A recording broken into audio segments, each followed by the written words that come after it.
क्योंकि बहुत लोगों ने बोला कि उन्हें ये लुक मेरा बहुत सुंदर लगा है, तो मैंने अपना ही लुक रिक्रिएट कर लिया है। फेस कितना शाइन कर रहा है आज तो। क्या यार ये क्या हो रहा है यार? नहीं, ये हाइलाइटर है यार ऐसे मत करो। फाउंडेशन कौन सा है यहाँ पे? नार्स का फिजी। ओके स्टार्ट है बाजी।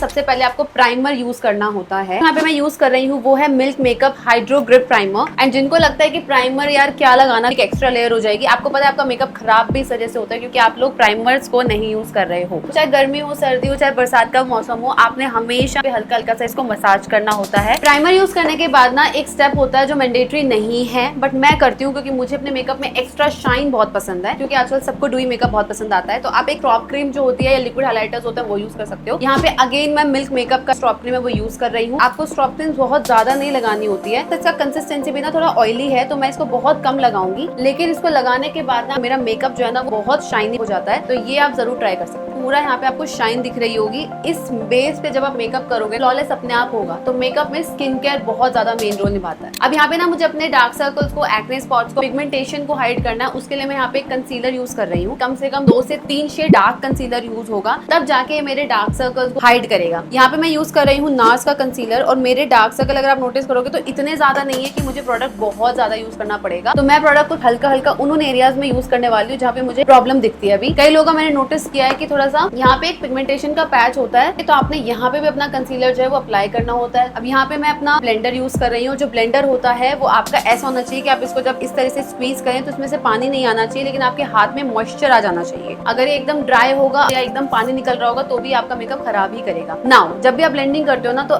इस तरीके से पहले इस एरिया को ब्लेंड करेंगे हम, जो हमने लास्ट में किया था, और अंडर आई को मैं सबसे लास्ट में करूंगी। फाउंडेशन कौन सा है यहाँ पे? नार्स का फिजी। ओके स्टार्ट है बाजी। यहाँ पे अगर मैं चाहूँ तो सिर्फ एक कंसीलर यूज करके भी अपना बेस कर सकती हूँ। अगर आप चाहें कि आपको बहुत ही नॉर्मल सा बेस चाहिए ना, तो आप एक कंसीलर यूज कर सकते हो अपने शेड का या थोड़ा सा लाइट शेड। अगर आप चाहते हो कि नहीं मुझे तो थोड़ा सा बेस हैवी करना है, मुझे दिखाना है कि आज मैंने मेकअप करा है, तो आप फाउंडेशन यूज कर सकते हो। तो आज मैं आपको फाउंडेशन यूज करके दिखा देती हूँ। जो फाउंडेशन मैं यूज कर रही हूँ वो है नार्स का फाउंडेशन। शेड है यहाँ पे फिजी। ज्यादा से ज्यादा 3 ड्रॉप फाउंडेशन लूंगी, एंड अगर नीडेड होगा तो हम इसको बाद में बढ़ा लेंगे, बट इतने से मेरा काम हो जाता है। आप अंडर आई पे जो ये कंसीलर्स होते हैं डार्क शेड के, कभी भी इनको ओवर ब्लेंड नहीं करते हो, क्योंकि अगर आप उसको ओवर ब्लेंड कर दोगे तो आपका जो ग्रे एरिया है डार्क सर्कल्स का वो वापस से दिखने लग जाएगा। नाउ सारा प्रोडक्ट लेने के बाद आप बहुत धीरे धीरे हाथों से अपने फाउंडेशन को ब्लेंड करेंगे। और अगर आपके साथ मेरे जैसी चीज हो गई है कि अगर आपका फेस थोड़ा सा डार्क है और आपका नेक एरिया थोड़ा सा लाइट है, तो आपको हमेशा एक शेड लाइट फाउंडेशन यूज करना चाहिए, जैसे कि मेरा। इसके बाद ना मैं यहाँ पे कॉन्टोर करने वाली हूँ अपने फेस को, और अपना फॉरहेड हल्का हल्का सा कॉन्टोर करूंगी। पर हर किसी को इसकी नीड नहीं होती है, पर यूजुअली आप सिर्फ इस तरीके से भी अपना फेस कॉन्टोर कर सकते हो। हल्का सा मैं जॉ लाइन को करूंगी, हल्का सा मैं यहाँ पे नोज पे भी करना प्रेफर करूंगी। एंड ये जो ब्लेंडिंग होगी वो थोड़ा नीचे की साइड ब्लेंडिंग होगी। फेस कितना शाइन कर रहा है आज, है ना?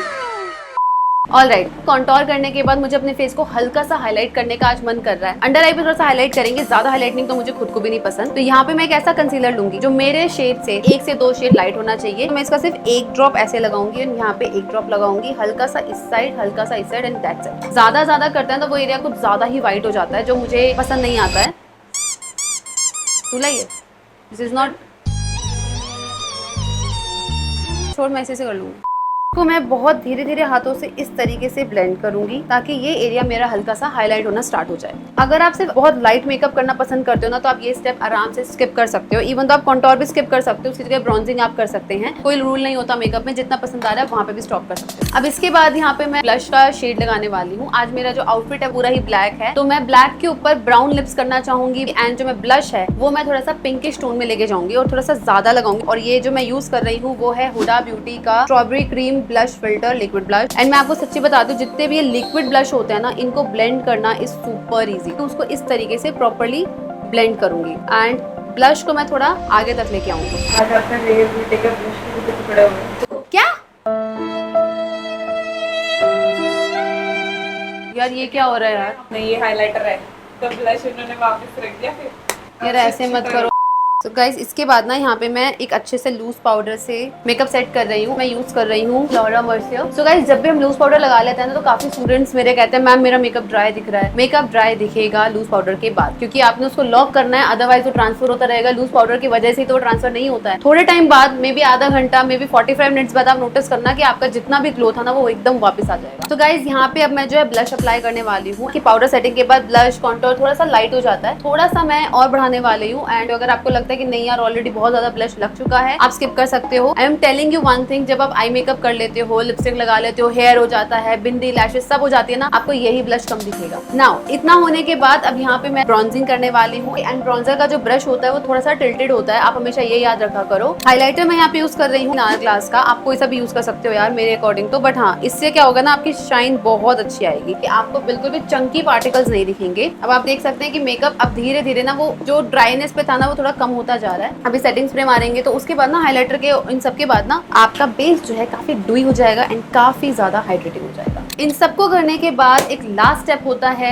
बेस को सेट करने के लिए, तो मैं यहाँ पे एक सेटिंग स्प्रे यूज करने वाली हूँ। और ये सेटिंग स्प्रे मैं अपने ब्राइड्स पे भी यूज कर लेती हूँ, खुद पे यूज कर लेती हूँ। और जब आपको फेस पे लगने लगे ना कि ड्राइनेस आने लग गई है, इसको निकाल के अच्छे से शेक करो, अपने पूरे फेस पे स्प्रे मार लो, पूरा बेस जो ड्राइनेस पे जा रहा था ना वो सेट हो जाएगा। आप जब भी अपना आई मेकअप करते हो ना, आपको कुछ चीजों का ध्यान रखना होता है। सबसे पहला स्टेप होता है आईज को बेस देना, पाउडर सेट कर लिया। थर्ड स्टेप होता है आपको ट्रांजिशन बिल्ड करना। तो अगर मैं आपको सामने देख रही हूँ, सामने देखते देखते आप नोटिस कीजिए कि एक लाइन आपको विजिबल हो रही होगी। इस लाइन को मैं बोलती हूँ क्रीज लाइन। उस लाइन के ऊपर वाला जो एरिया होता है उसको मैं बोलती हूँ ट्रांजिशन, और क्रीज लाइन के नीचे वाला जो होता है हमारा क्रीज होता है। इनर आउटर मिड वाली बात बाद में करेंगे, पहले सिंपल सा ये जो लाइन आप देख रहे हो इसके ऊपर वाले एरिया को थोड़ा सा लाइटेस्ट कलर से जो मैं ब्लेंड करने वाली हूँ। अगर मैं इस पैलेट की बात करूँ तो इसमें जो ट्रांजिशन कलर होगा वो कुछ इस तरीके का या इस तरीके का मैं लेने वाली। बड़ा ब्रश यूज करेंगे क्योंकि बड़ा एरिया हम कवर करने वाले हैं। हाथ पे इस तरीके से निकाला एंड मैं अब अपना ट्रांजिशन बिल्ड करूंगी कुछ इस तरीके से।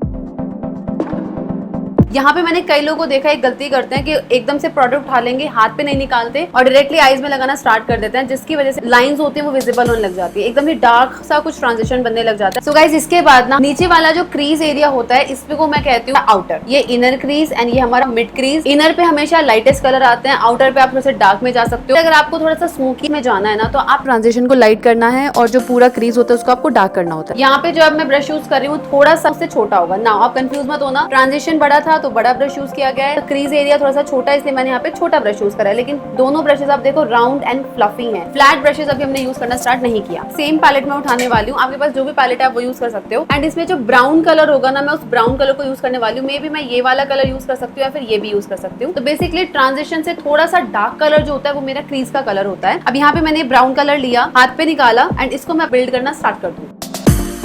इसको एकदम परफेक्ट करने की कोई नीड नहीं है क्योंकि अभी मुझे यहाँ पे लाइनर लगा के उसको स्मज भी करना है। नाउ इसके बाद जो है मेन पार्ट आता है, यहाँ पे मैं जो अपना स्मोकी इफेक्ट लाना स्टार्ट करूंगी। उसमें मेरे पास दो ऑप्शंस होते हैं। अगर आपके पास कोई जेल लाइनर है ना कि आप वो यूज करेंगे क्योंकि ये जो होता है ना इनको ब्लेंड करना है सुपर इजी। बट इनके साथ एक चीज ये हो जाती है कि अगर ये फैल गए ना तो इनको कवर करना भी बहुत प्रॉब्लम हो जाता है। एंड अगर आपको प्रैक्टिस नहीं है, हाथ हिलता है तो इधर उधर हो जाएगा, तो फिर आप उसको क्लीन करोगे मैस हो जाएगा। दूसरा तरीका ये होता है कि इस तरीके से जो काजल आते हैं वो यूज कर लो। मैं ये प्रेफर नहीं करती हूँ जनरली क्योंकि मुझे ऐसा लगता है कि बहुत जल्दी सूख जाते हैं, फिर आप इसको ब्लेंड नहीं कर पाते हैं। मैं आपको इनसे ही यूज करके दिखाऊंगी। एंड इस लाइनर को मैं इस तरीके से रैंडमली, अब इसको ना मेरे को स्मज करने का है तो मैंने यहाँ पे स्मजिंग ब्रश यूज करना है जो कुछ इस तरीके का होता है। छोटा सा होगा, अगेन कम एरिया है तो वो ब्रश छोटा होगा, बड़ा एरिया था तो ब्रश बड़ा होगा। मुझे इसको फैलाना है कुछ इस तरीके से। अब आप देख सकते हैं वो स्मोकी इफेक्ट देना स्टार्ट कर चुका है। आउटर में थोड़ा सा ज्यादा डार्क करूंगी एंड अब आप ये देख सकते हैं कि मैंने थोड़ा सा इसको डार्क कर दिया है। तो आप यहाँ पे डार्केस्ट ब्राउन लेंगे, हल्का सा उसको हाथ पे निकालेंगे, हम इसको और ब्लेंड करना स्टार्ट करेंगे। तो बेसिकली यहाँ पे ये हुआ है कि जो आपने लाइनर लगाया था उसको फैला दिया है और अब उसकी लाइंस नहीं दिख रही है, अब एक शेडो आपको क्रिएट होता हुआ दिख रहा है। तो यहाँ पे नेक्स्ट स्टेप होता है कि आपको लोअर पे कैसे करना होता है। जब भी आप ऐसे करोगे ना तो जो व्हाइट वाला पार्ट आता है this is your water line. Now छोटी आईज है न्यूड लगा लो,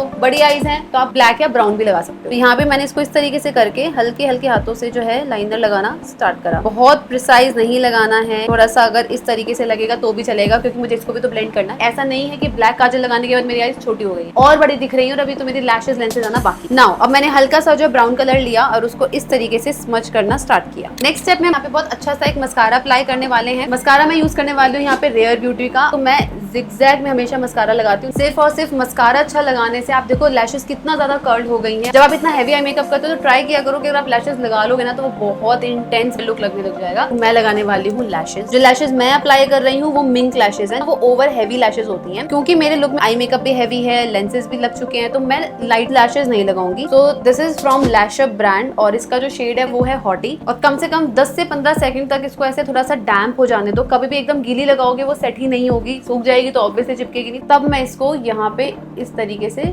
प्लेस करूंगी लाइक दिस। नाउ अगर मैं इसको हाथ से सही कर सकती हूँ तो हाथ से कर लूंगी, बाकी मैं इसको हल्का सा इनर पे प्लेस करूंगी, थोड़ा सा मैं इसको यहाँ प्लेस करूंगी। मैंने कई लोगों को देखा है लैशेस लगाते हैं, वो लोग लैशेस को पीछे से कट नहीं करते हैं, तो वो आपकी आईज को ड्रूपी दिखाने लग जाता है। ड्रूपी मतलब ऐसे गिरी हुई लगने लग जाती है आपकी लैशेस। तो गाइज अब यहाँ पे मुझे अपनी आईब्रो फिलिंग करनी है। जितना मेरा जो एक्चुअल शेप है ना, बस उसी को रीशेप करूंगी एंड स्पेसिफिकली बहुत ज्यादा ऐसे लाइंस वगैरह नहीं क्रिएट करूंगी। और इसके लिए मैं यूज कर रही हूँ ब्राउन ब्रो पोमेड। यहाँ पे कभी भी ब्लैक यूज नहीं होता है। अगर आप ब्लैक यूज करोगे ना तो वो आपको बहुत ज्यादा फेक सा लुक देने लग जाएगा। एंड इसको करने के बाद इसको थोड़ा सा हल्का हल्का ब्रश करेंगे एंड थोड़ा सा अगेन हम शेप दे देंगे। यहाँ पे एक लास्ट स्टेप है जो मैं करना भूल गई थी, उसमें आपको अपनी ब्रोबोन को हाईलाइट करना होता है। ब्रोबोन को हाईलाइट मैं उसी हाईलाइटर से करूंगी जो मैंने अपने ऑलमोस्ट फेस पे लगाया है। ब्रोबोन यहाँ पे होती है, इसको ऐसे टच करेंगे आपके खड्डी फील होती है, मुझे बस उसको हाईलाइट करना होता है। और मैं इसको पूरा नहीं करती हूँ, सिर्फ इस एरिया पे, ताकि जब मैं ऐसे देखूं तो मेरा ये वाला पार्ट भी जो है वो हाईलाइट हो जाए। अब मैं अपना फेवरेट लिप कॉम्बो लगाने वाली हूँ यहाँ पे, जो कि है हुडा ब्यूटी का लिप कॉन्टोर 2.0 रिच ब्राउन। इसको मैं अपना लिप लाइनिंग के लिए यूज करूंगी। लिप लाइनिंग करना बहुत जरूरी होता है। आप फिर बाहर निकाल देते हो, उसको हटाते हो, बेस खराब, इसीलिए लिप लाइनिंग करके ना आप उसको एक शेप देते। फ्लैट ब्रश लेना है जिससे मैं अपने लिपस्टिक अप्लाई करूंगी। अब हम इसको क्या करने वाले हैं ना, हल्का सा ब्लेंड करने वाले हैं, क्योंकि ये लाइंस दिख रही हैं। ठीक है,